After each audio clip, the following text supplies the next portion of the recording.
Imagine waking up tomorrow and discovering that every company on Earth had secretly agreed to follow you. Not through cameras, not through microphones, but by studying something far more valuable: your attention. Every time your eyes stop scrolling, someone records it. Every second you hesitate before clicking, someone learns from it. Every product you almost buy, every video you almost skip, every late-night search you hope nobody sees, becomes part of a profile. Not your name, not your address. Something far more valuable. A prediction. A prediction of who you are, what you fear, what excites you, and what you'll probably do next. Now here's the strange part. Most people think the internet's biggest companies are selling products. They're not. Their real business is predicting human behavior, and the better they predict you, the more valuable they become. Which raises an uncomfortable question. When did your attention become one of the world's most valuable commodities? Number 1. Who invented the attention economy? What if I told you? The battle for your attention didn't begin with smartphones. It didn't begin with Instagram or YouTube. It began with a newspaper. New York City, 1833. At the time, a typical newspaper cost 6 cents, too expensive for many ordinary workers. Then, a 23-year-old printer named Benjamin Day made a decision that shocked the publishing industry. He sold his newspaper for just 1 cent. His competitors laughed. Some believed he had destroyed his own business, because how could anyone survive selling newspapers that cheaply? The answer would quietly reshape the next 2 centuries. Benjamin Day wasn't trying to earn more from each reader. He wanted as many readers as possible, because once thousands of people gathered around his newspaper, advertisers would pay to reach them. And in that moment, media changed forever. Readers stopped being the customers. They became the product being sold to advertisers. That single idea would become the foundation of modern media. Newspapers became radio. Radio became television. Television became the internet. And today, your smartphone. The technology evolved. The business model survived.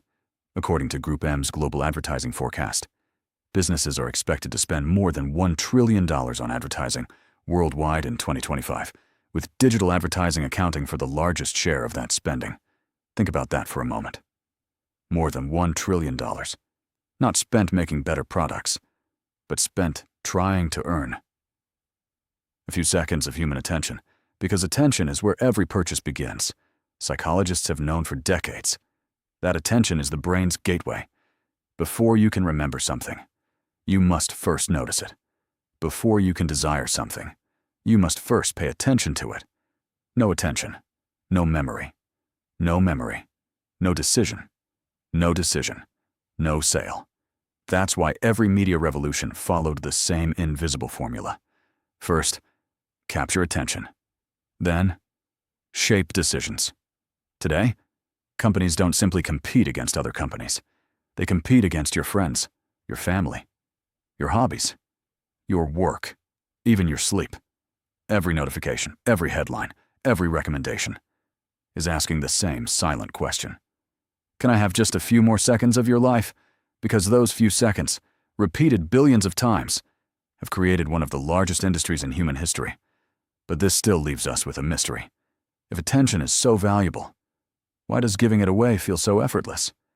The answer wasn't discovered inside Apple, or Google, or Meta. It was discovered more than 70 years ago, inside a small laboratory, by a psychologist, a hungry pigeon, and an experiment. That would eventually help explain why billions of people struggle to put their phones down. Number 2, the dopamine machine. If attention became the world's most valuable resource, one question remained. How do you keep people from walking away? The answer wasn't discovered by a tech company. It was discovered inside a laboratory. Harvard psychologist B.F. Skinner believed that behavior wasn't random, it could be shaped. So he built a simple wooden box. Inside, he placed a hungry pigeon. The rules were simple. Press the button, receive food. At first, the pigeon quickly learned the pattern. Button, food, button, food. But then Skinner changed one thing.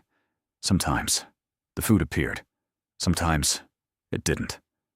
the reward became unpredictable, and something extraordinary happened. The pigeon didn't stop pressing the button.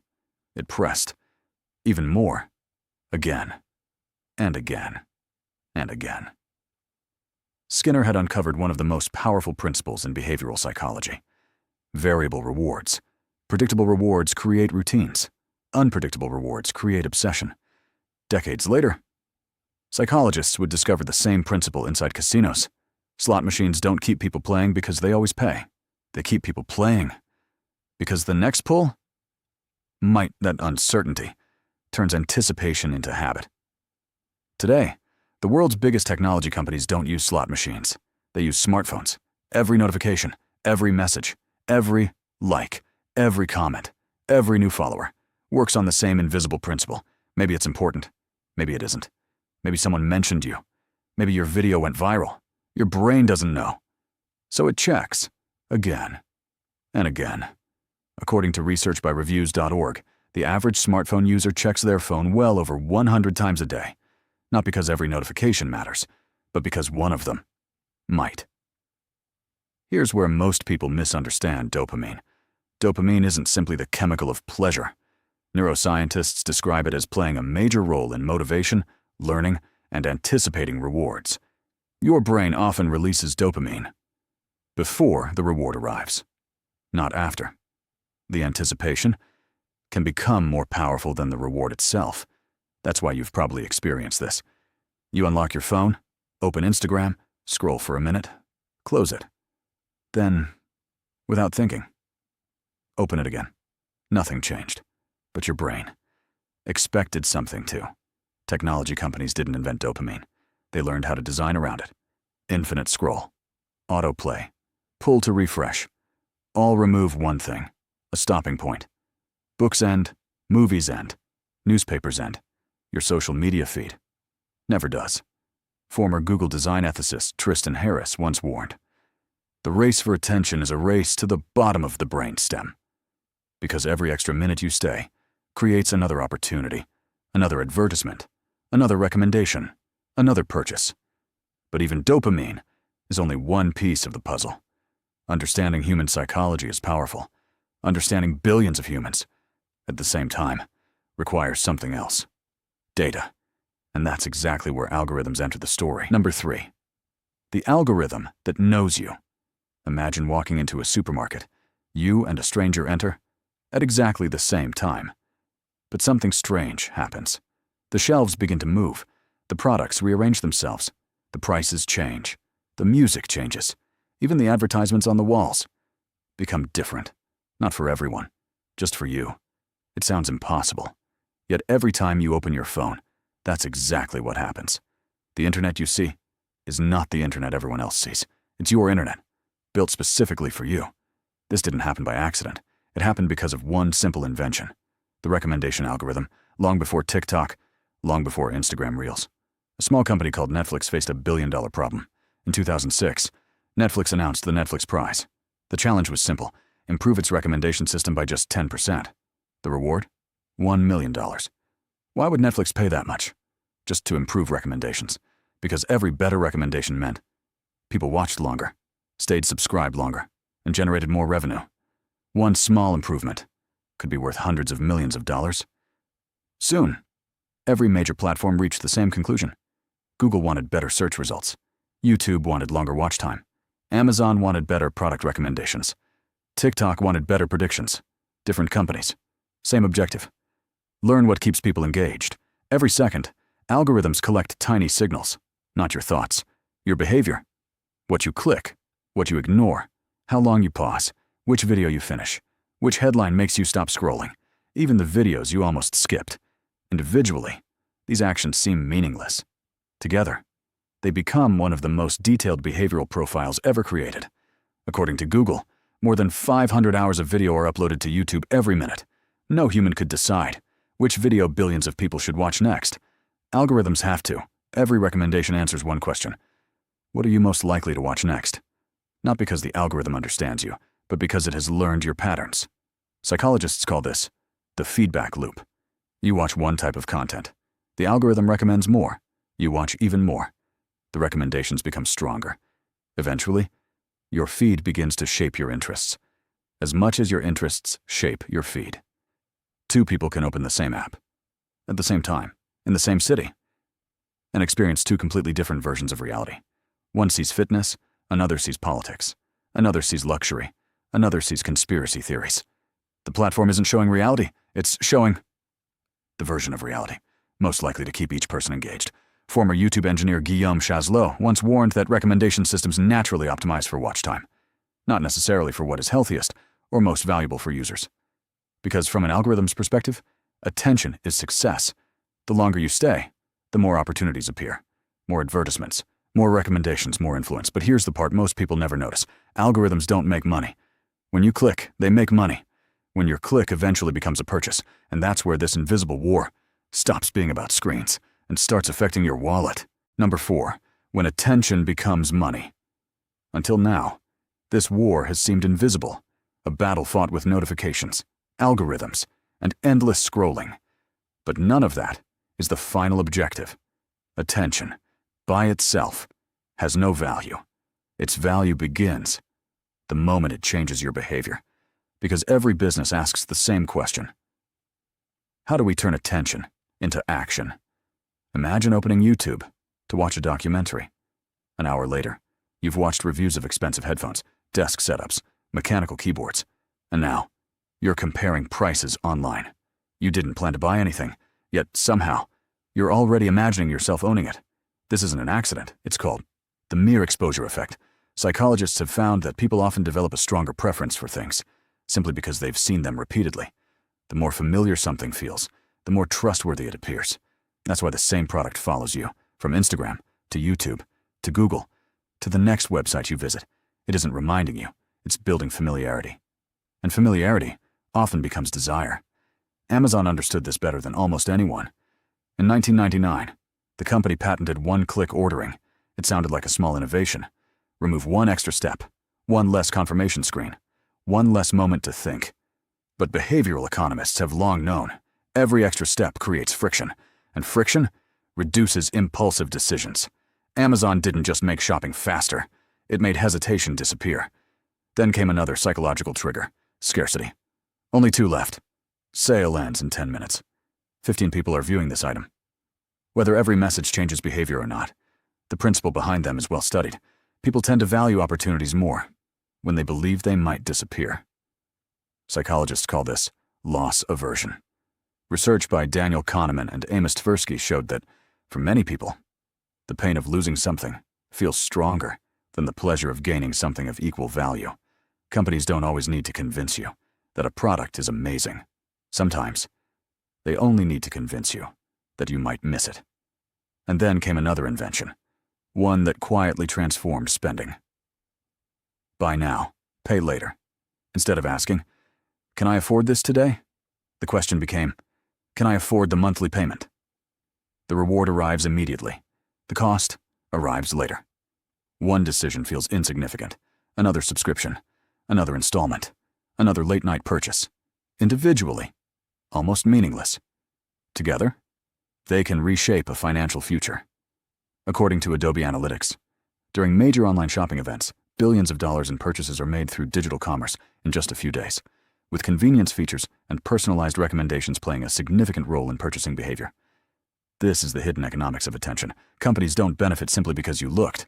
They benefit when looking becomes wanting, and wanting becomes buying. But something extraordinary is happening now. For decades, companies had to guess which advertisement might persuade you. Artificial intelligence no longer has to guess. It can learn, adapt, and improve. With every click you make, the next stage of this war won't be fought by marketers alone. It will be fought by machines. Number 5, the AI that sells to you for most of human history. Persuasion had limits. One salesman could speak to one customer. One television commercial could reach millions. But everyone saw the same message. Artificial intelligence changed that. Today, 2 people can search for the exact same product on the same day and receive completely different recommendations, different advertisements, different prices, different experiences. Not because they're different people, but because AI predicts they will respond differently. The age of mass persuasion is ending. The age of personal persuasion has already begun. Every search you make, every video you watch, every product you compare, every advertisement you ignore, every purchase you almost complete becomes training data, not for a human, for a machine. To you, it's just another click. To an AI model, it's another lesson, another pattern, another prediction. In 2012, a deep learning system developed by Google researchers achieved a breakthrough. Without being explicitly told what a cat looked like, it learned to recognize cats, simply by analyzing millions of YouTube video thumbnails. That experiment demonstrated something remarkable. AI didn't need detailed instructions. It could discover patterns on its own. Today, those same learning principles help power recommendation systems, search engines, advertising platforms, and shopping experiences used by billions of people. According to McKinsey, companies that effectively use AI for personalization can significantly improve customer engagement and marketing performance. Why? Because AI doesn't think like a marketer. It thinks like a statistician.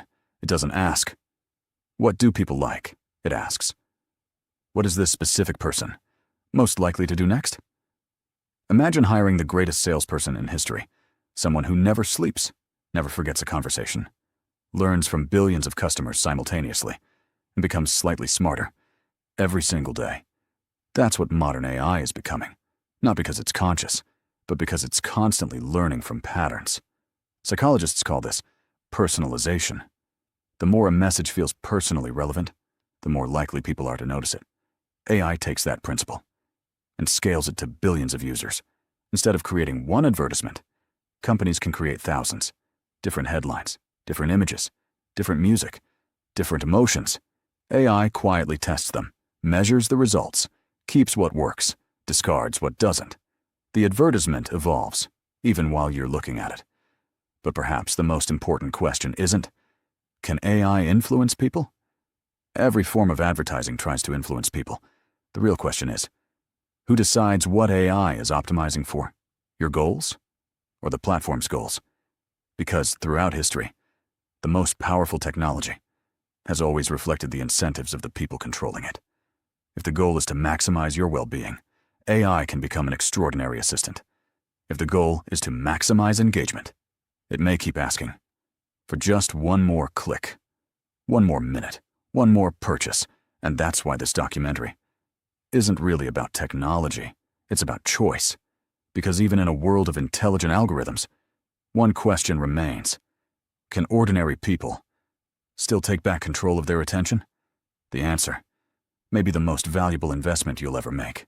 Number 6, taking back control. If this documentary has revealed anything, it's this.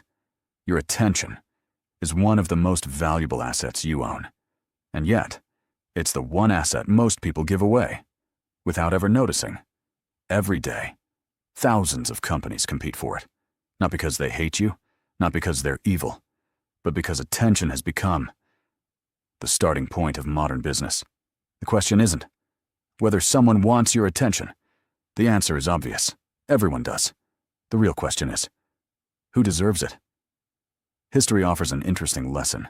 In 1840, the philosopher William James would later describe attention as the very foundation of experience. More than a century later, Nobel Prize-winning economist Herbert Simon reached a similar conclusion. A wealth of information creates a poverty of attention. Think about that. The more information the world creates, the more valuable your attention becomes. Because attention is limited. Time is limited. Your life is limited. Behavioral scientists have discovered something encouraging. Habits can be redesigned. The same psychology that keeps people scrolling can also help people regain control. Psychologists call this choice architecture. Small changes in your environment can produce surprisingly large changes in your behavior. If your phone is beside your bed, you'll probably check it.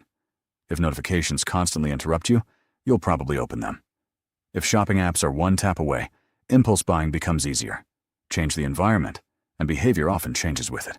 The goal isn't to eliminate technology. Technology isn't the enemy. Distraction without intention is. Some of the world's most successful people protect their attention as carefully as they protect their money. Because they understand something most people don't. Attention compounds. Every hour spent learning compounds. Every hour spent building compounds. Every hour spent creating compounds. But hours spent mindlessly consuming rarely do. Imagine two people. Both earn the same salary. Both have the same education. 10 years later, one owns businesses, investments, skills, freedom.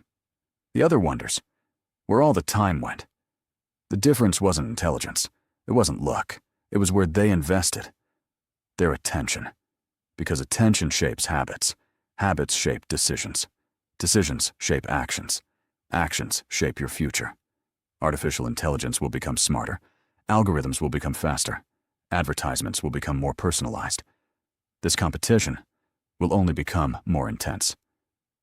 But one thing hasn't changed since Benjamin Day sold newspapers for 1 penny. The companies are still competing for the same resource. Your attention. The difference is, for the first time in history, you understand the game. And once you understand the game, you stop playing by someone else's rules. Because in the end, the greatest investment you will ever make isn't in stocks, or real estate, or even artificial intelligence. It's in protecting the one thing that determines every decision you'll ever make. Your attention. Because whoever controls your attention will influence your decisions. And whoever consistently influences your decisions will quietly shape your future. So tomorrow morning, when your phone lights up, before you tap the screen, ask yourself one question. Am I choosing this, or is someone choosing it for me?